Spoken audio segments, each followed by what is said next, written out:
I thank you for all the wonderful creating that bridge that's going to get us to the table with a clear mind, clear vision, understanding that when we understand each other, it is then and only then can the children of Africa take their beloved continent to its rightful place on the world stage, the place that we have vacated for far too long. But we are now saying enough is enough. We, the children of Africa, as a united front, we are going to come, join our hands, and sing the best melody the world has ever heard as we waltz our way to our motherland.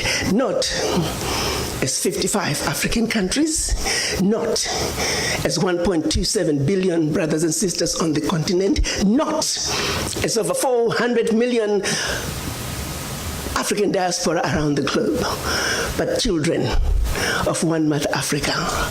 Let's give the world the best melody the world has ever heard. You see, birds sing not because they can, they sing because they have a song.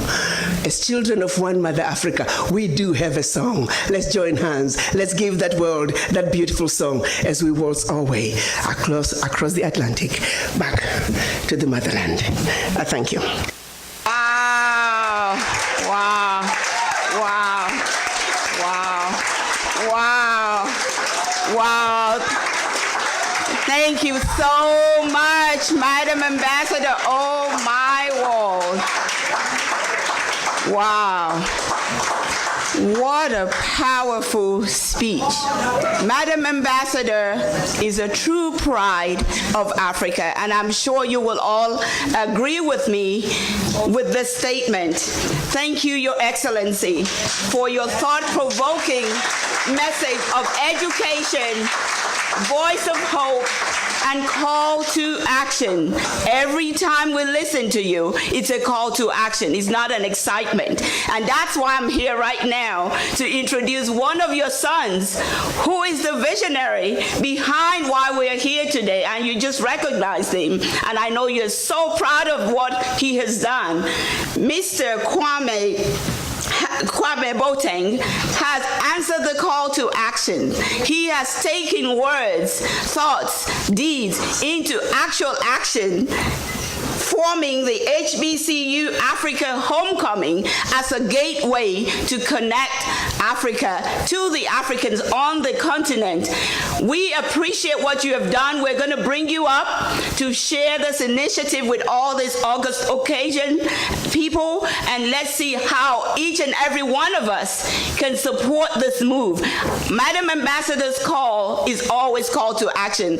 Every time we listen to her, every time I listen to her, it's not just an exciting thing alone, it's a push to do what next that we can do in our space. We appreciate you. You are so much of a pride to us.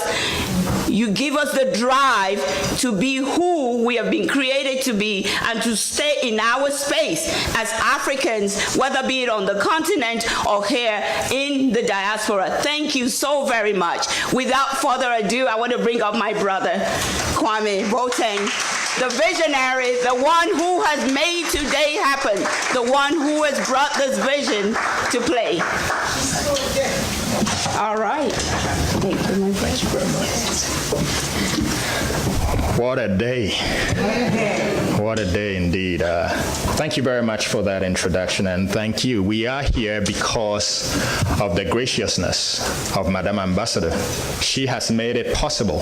It is quite rare for a citizen-led initiative to receive the kind of resounding support that she has accorded this. We just asked for her endorsement, but guess what? She said, come launch this at Africa House.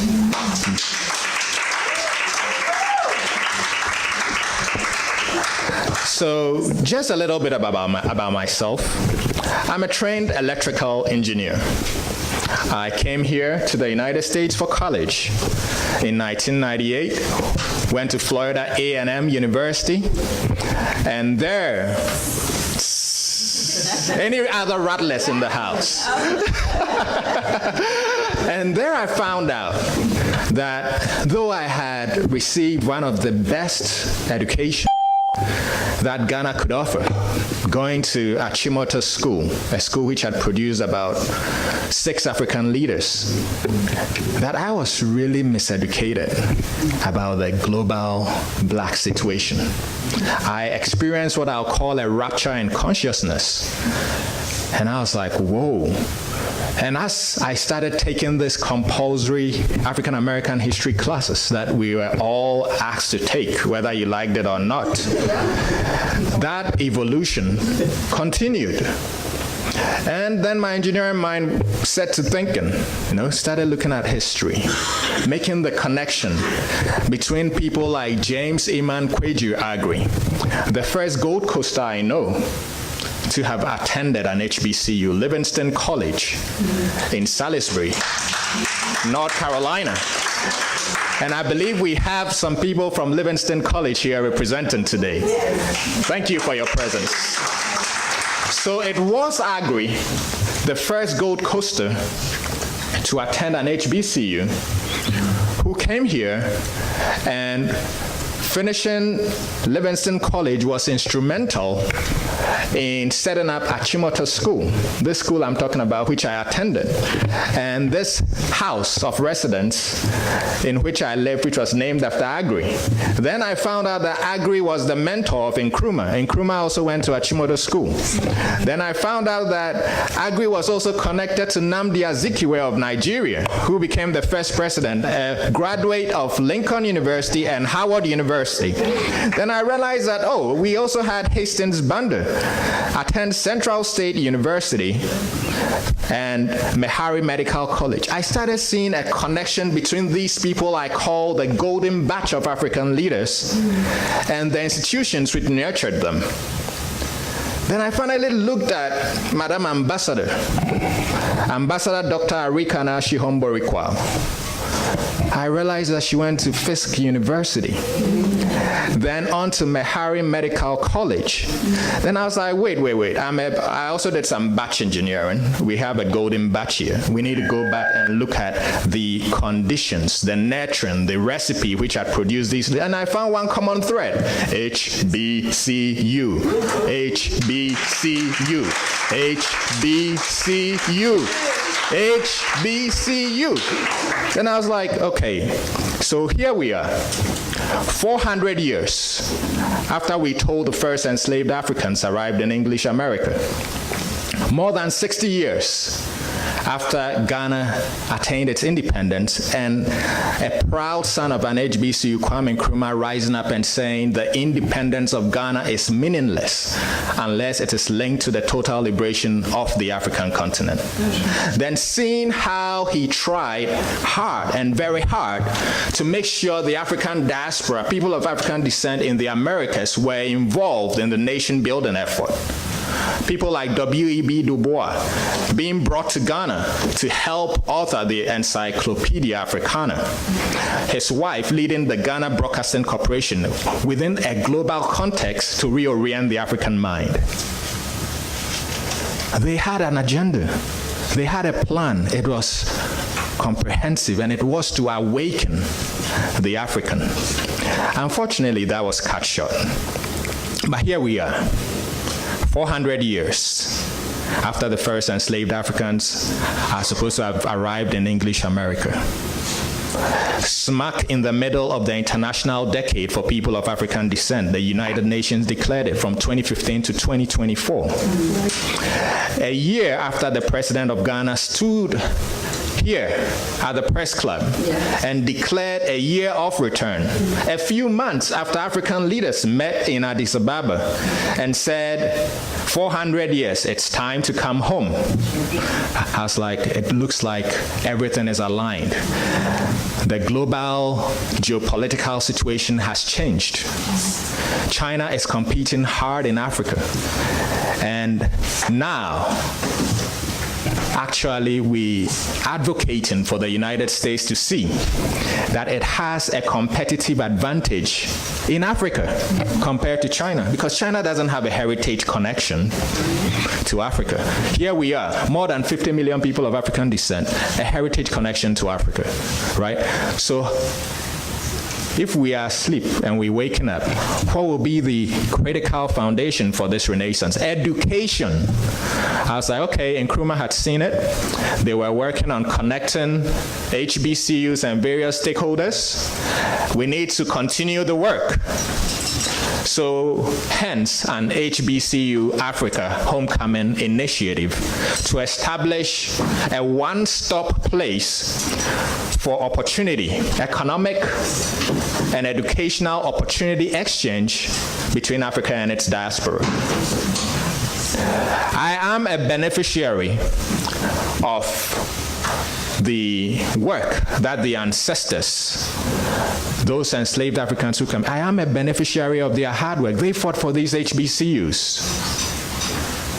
And I have stood on their shoulders. I've had access to one of the finest work experiences in the U.S. And it's all because of those people. So we stand here today to introduce this one-stop shop that we pushing for this opportunity exchange. At this point, I'm going to ask my brother Fede back there to roll the tape. Distinguished ladies and gentlemen up here, we may need to shift a little bit so that people will clearly. So two here, this way, that way, so that we can see clearly what the initiative about. We have prepared a short video presentation which gives an overview of the initiative.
So that defines the framework for our path forward, starting with this launch today and the first HBCU Africa Homecoming in Ghana, August 1st through the 10th.